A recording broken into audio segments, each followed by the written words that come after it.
Now, it cannot be stressed enough that the main component of our Seder experience is really about reliving slavery and freedom, or more importantly, more aptly, redemption.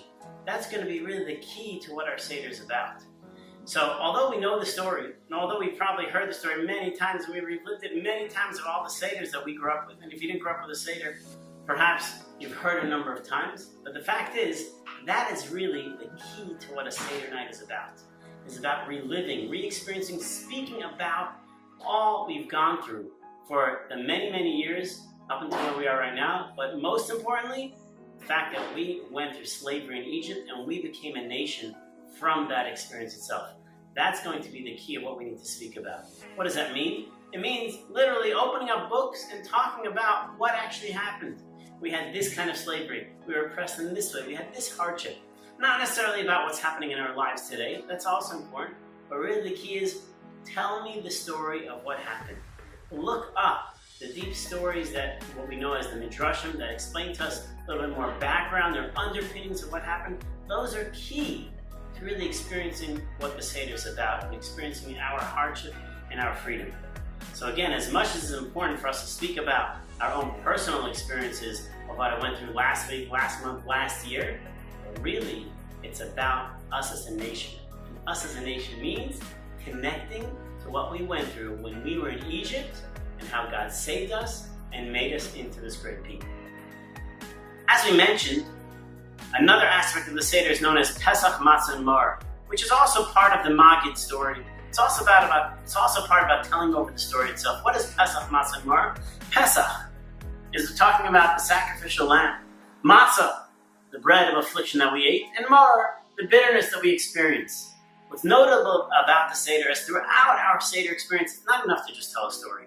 I can tell you a story, but I want you to experience a story. What does it mean to experience a story? I want you to have props with you. I want you to relive it with experiential items that can help you actually understand the story better and feel like you're a part of the story. This is one of the reasons why we have wine, and ideally to use red wine. The reason why we have that red wine is so we remind ourselves of the blood, the hardships, the blood that was spilled of Jews in Egypt itself.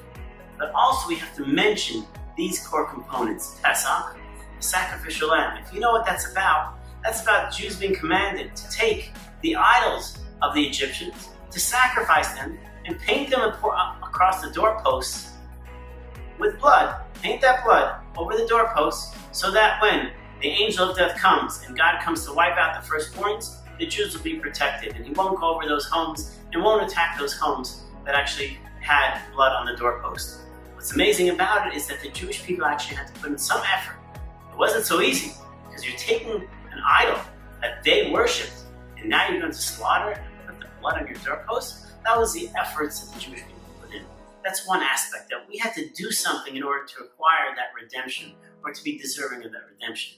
The next aspect that we have is known as matzah. Matzah, as we know, throughout the Seder has two different experiences. One is the bread of affliction, and the other one is actually bread of freedom. It's being able to have the opportunity to look at something within our life that can go either way. It can be something that's hard, it can be something that's a sense of freedom for ourselves. And that's part of the experience of what matzah represents. And the last is the bitterness. The bitterness is the bitter herbs that we have. It's there to help us remind ourselves that, you know what, we went through hard times, don't deny it, don't forget about it.